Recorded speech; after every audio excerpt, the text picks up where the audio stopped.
Bro ఇప్పుడు మన industry మొత్తం ఎక్కడ చూసినా గేమ్ చేంజరే వినిపిస్తుంది బికాస్ ఆఫ్ హైప్ అలా పెరుగుతూ వస్తుంది. అండ్ రీసెంట్గా north America pre business status బయటకు వచ్చిందనమాట. సో $4.5 million ఇచ్చారు అని ప్రీ బిజినెస్ జరిగిందని చెప్తున్నారు. సో దానిపైన మీరేమనుకుంటున్నారు? ఆబ్వియస్లీ అండి, ఇప్పుడు game changer most anticipated movie అనమాట ఇండస్ట్రీలో. ఇటు అంటే మన దేవర, పుష్ప, గేమ్ చేంజర్ ముగ్గురు సమానమైన హీరోలు, ముగ్గురికి ఈక్వల్ ఇంపార్టెన్స్ ఉంది, అటు ఈక్వల్ ఫ్యాన్ బేసెస్ ఉన్నాయి. సో అన్ని చోట్ల కూడా వాళ్ళకి అన్ని రంగాల్లో కూడా అంటే యాక్టింగ్లో కానీ డ్యాన్స్లో కానీ ఆ ముగ్గురినే కంపేర్ చేస్తున్నారు. సో ఇప్పుడు కంపేర్ టు దేవర సినిమాకి before 3.2 million pre release business జరిగింది. సో దీనికేమో నార్త్ అమెరికా 4.5 million జరిగింది. అంటే ఎందుకంటే దానికి ముందు బిజినెస్ బేస్ చేసుకుని చేస్తారండి మామూలుగా యూఎస్లో. ఏంటంటే ఇక్కడైనా అంతే, అయితే అక్కడ కొంచెం పర్టికులర్గా ట్రాకింగ్ ఉంటుంది కాబట్టి ముందు బేస్ చేసుకుని చేస్తారు. ఈ క్రమంలో 4.5 అనేది గుడ్ నెంబరే. అయితే అది ఇంకా అఫీషియల్గా ఎవరైతే హ్యాండిల్ చేస్తున్నారో ఆ ప్రొడక్షన్ టీం నుంచి, అక్కడ డిస్ట్రిబ్యూషన్ టీం నుంచి రాలా. అక్కడ శ్లోక ఎంటర్టైన్మెంట్స్ వాళ్ళు రిలీజ్ చేస్తున్నారు అనుకుంటా. ఆల్రెడీ వాళ్ళు ఇంతకు ముందు మన రీసెంట్గా ఇది చేసినట్టున్నారు, సరిపోదా శనివారం చేసినట్టున్నారు. అలాగే ఇంకేదో మూవీస్ మంచివే చేశారు వాళ్ళు. దేవరాకేమో ప్రత్యేక సినిమాస్ వాళ్ళు చేశారనమాట. సో అక్కడ డిస్ట్రిబ్యూటర్లకు ఏంటంటే కంప్లీట్ ట్రాకింగ్ ఉంటుంది. మనలాగా ఇక్కడ ఎక్కువ వేసారో తక్కువ వేసారనే నెంబర్ ఇబ్బంది ఉండదు. సో 4.5 అనేది కంప్లీట్ ఈ రోజుకున్న ఇన్ఫర్మేషన్. ఎందుకంటే నార్త్ అమెరికాలో మనం చూసుకుంటే మన మూవీస్ బాగానే ఎంకరేజ్ చేస్తారు. ఇప్పుడు దేవరా మూవీ కూడా రిలీజ్ ముందే ట్రైలర్ ముందే బుకింగ్స్ చాలా బాగా జరిగాయి. అక్కడ ఏంటంటే ఒకటే టెక్నిక్, అక్కడ సినిమా బాగున్నా బాగోపోయినా ఫస్ట్ వాళ్ళు క్యాలిక్యులేట్ చేసుకునేది ప్రీమియర్ షోస్. అంటే ఇక్కడ మనతో పాటు మనకి ఇక్కడ నైట్ 12కి ఎట్లా పడతాయో అక్కడ అలాగా స్టార్ట్ అయిపోతాయి అనమాట. అక్కడ ఒక రోజు ముందు వస్తుంది లెక్క. అంటే ఈ రోజు మధ్యాహ్నం నుంచే డే రిలీజ్ అంటే ఈ రోజు మధ్యాహ్నం నుంచి అక్కడ పడుతుంది అనమాట. సో మన డే ప్రకారం ఇక్కడ నైట్ 12 అయితే 12 తర్వాత స్టార్ట్ అవుతుంది అనమాట అక్కడ. సో ఏ సినిమా అయినా అంతే, దాదాపు చిన్న సినిమా అయినా అక్కడ ప్రీమియర్ గానే వేసుకుంటారు. ఆ ప్రీమియర్ ప్లస్ డే 1 అంటే టోటల్ ముందు రోజు వేసిన ఏదైతే 3 shows ఎక్స్ట్రా ఉంటాయో అవి ప్లస్ డే 1 ఒక 4 or 5 shows కలుపుకుని అక్కడ నాకు తెలిసి 4 shows ఉంటాయి అనుకుంటా. వాళ్ళు మాక్సిమం 5 పెడతారు కొత్త సినిమాలకి, పెద్ద సినిమాలకి. ఆ 5 shows అట్లా ఆ షో టైమింగ్స్ మనకు అంత క్లారిటీ లేదు. మనలాగా అయితే ఉండవు వాళ్ళకి షో టైమింగ్స్, చాలా తక్కువ ఉంటాయి, లిమిటెడ్ షోస్ అనమాట. సో మన గేమ్ చేంజర్ హైప్ అయితే ఎలా ఉంది అనుకుంటున్నారు? యాక్చువల్గా ఏంటంటే దేవరా మూవీ అయితే బుకింగ్స్తోనూ లేదంటే రిలీజ్ అయిన 1-2 days బ్రేక్ ఈవెన్ వెళ్ళిపోయింది అనమాట. అదే అండి, ఇక్కడ 1 or 2 days లోనే మాక్సిమం బిజినెస్ అయిపోతుంది ఏ సినిమా పెద్ద హీరోలకి. మరీ ఫ్లాప్ అయితే తప్ప. సినిమా ముందు రంగస్థలం ఉంది 3.5 million అప్పట్లోనే 2018 వితౌట్ పాన్ ఇండియా రిలీజ్ అంత కలెక్ట్ చేసింది అది. అంటే అన్ని లాంగ్వేజెస్ కాకుండా ఓన్లీ తెలుగు లాంగ్వేజ్. మరి ఇప్పుడు ఏంటంటే అన్ని లాంగ్వేజెస్ లో రిలీజ్ అవుతుంది అనమాట. అటు తమిళ ఆడియన్స్ కోసం కూడా అక్కడ ప్రింట్ పంపిస్తారు, హిందీ ఆడియన్స్ కోసం. సో మనం రీసెంట్ గా కొట్టాల గారు ఫ్లాప్ నుంచే బయటకు వచ్చారు.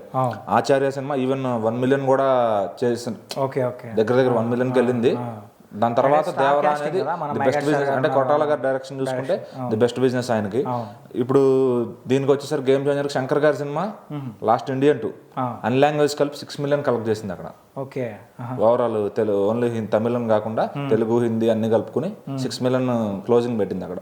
సో మరి అంత చేసినప్పుడు ఇది ఈజీగా ఈ 5 million 4.5 million చాలా ఈజీ అనమాట బ్రేక్ ఈవెన్ అనేది. అంటే ఓవరాల్ గా 5.2 జరిగింది అంట. అంటే ఓవర్సీస్ మొత్తం 5.2 అన్ని ఇంకా వేరే లొకేషన్స్ కూడా కలుపుకుని చెప్తారు అనమాట.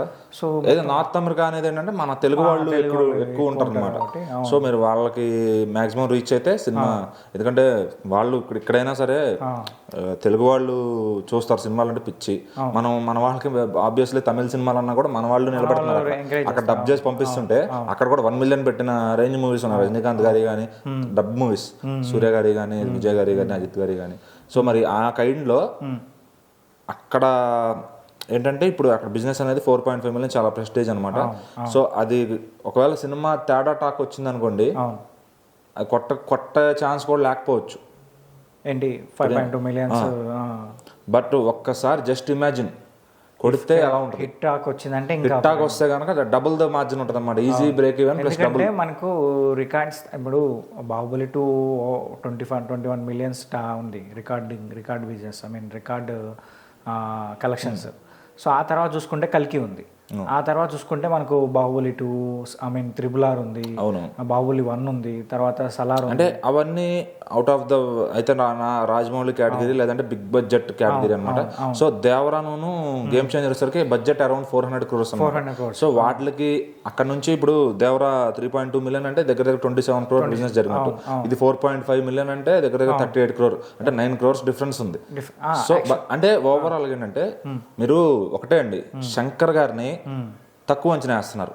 సినిమా ఏదో ఒక ఫ్లాప్ అయింది, ఒకవేళ జస్ట్ ఇమాజిన్ ఆయన కొడితే, జస్ట్ ఇమాజిన్ రామ్ చరణ్ గారు కూడా హిట్ పడితే ఎంతసేపు మీరు ట్రాల్స్ చూస్తున్నారు, లేదంటే ఇప్పుడు అవతల ఫ్యాన్ బేస్లు ట్రాల్స్ మాత్రమే చూస్తున్నారు, యువతల ఫ్యాన్స్ కాన్ఫిడెన్స్ మీరు చూడట్లేదు. ఎందుకంటే ఎంతసేపు శంకర్ అయిపోయింది, శంకర్ పని అయిపోయింది, శంకర్ పని అయిపోయింది అంటున్నారు. వన్స్ శంకర్ కొడితే అలా, అది రామ్ చరణ్తో కొడితే ఎలా ఉంటుంది? ఇంతకుముందు రామ్ చరణ్ గారు ఆల్రెడీ సుకుమార్ గారికి ఏమి, రాజమౌళి గారికి ఏమి వాళ్ళ కెరీర్ పీక్స్ చూపించారు వాళ్ళకి. అలాగే సంపత్ నంది గారికి కూడా కెరీర్ పీక్ చూపించారు. పెద్ద పెద్ద డైరెక్టర్ కృష్ణవంశీ గారికి హైయెస్ట్ ఇచ్చారు, వి వినాయక్ గారికి హైయెస్ట్ ఇచ్చారు. ఇంకెవరున్నారు చెప్పండి? డైరెక్టర్లు అందరికీ హైయెస్ట్ ఇచ్చినట్టే, సురేందర్ రెడ్డి గారికి హైయెస్ట్ ఇచ్చినట్టే. సో మరి అది ఏదైనా కానీ అటు సుకుమార్ గారికి ఇండస్ట్రీ హిట్ ఇచ్చారు, రాజమౌళి గారికి ఇండస్ట్రీ ఇచ్చారు రెండు సార్లు. సో మరి అలాంటిది శంకర్ డౌన్ ఫాల్ లో ఉన్నప్పుడు రామ్ చరణ్ లాంటి అభయహస్తం ఒక చెయ్యి కలిపి, చెయ్యి అందించమంది అన్నట్టుగా ఒక్క చెయ్యి కలిపి రామ్ చరణ్ గారు శంకర్ గారితో కొడితే, జస్ట్ ఇమాజిన్, అది మీరు అరే చచ్చిపోయామని తెలిసి ఎలా చేస్తారు తెలుసా? అలా కాకుండా చచ్చినట్టు కూడా తెలియకుండా చచ్చిపోతారు అనమాట. అట్టుంటది. ఇప్పుడు లారీ కింద పడితే తెలిసి చావడం వేరు, నిమ్మకాయ అదే తెలియకుండా చావడం వేరు, స్పృహ కూడా తెలియకుండా చచ్చిపోతారు అనమాట కొడితే. లారీ మన తల మీద ఎక్కేసిందంటే ఇంకా అయిపోయి ఫస్ట్. సో ఇలా అంత గట్టిగా రీసౌండ్ చేయబోతున్నారు. డెఫినెట్లీ అసలు బ్లాక్ బస్టర్ కొడుతున్నారు. ఎవడైతే శంకర్ గారిని తక్కువ అంచనా వేశారో అసలు అర్హత కూడా ఉండదు. ఆయన డైరెక్షన్ జడ్జిమెంట్ చేసేంత సీన్ వాళ్ళకి లేదు. అలాగే ఈయన కూడా బాక్స్ ఆఫీస్ దగ్గర ది బిగ్గెస్ట్ నెంబర్స్ ప్రూవ్ చేసుకుని వచ్చిన హీరో.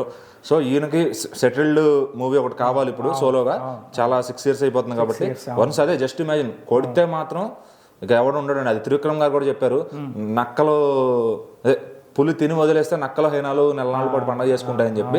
సో రామ్ చరణ్ గారు అంతే, కొట్టి ఒకసారి కానీ కొడితే మళ్ళీ మేము కొట్టామని చెప్పుకున్నది ఉండవు, తర్వాత కొడతానికి ఏమి ఉండవు. సో రికార్డ్స్ అన్ని క్లోజే దెబ్బకి. సో ఇప్పుడు ఫైనల్ క్వశ్చన్ ఏంటంటే, ఇప్పుడు దేవరా ఫైనల్ రన్లో 6.57 బిట్వీన్ నడుస్తుంది, ఇంకా నడుస్తుంది కాబట్టి.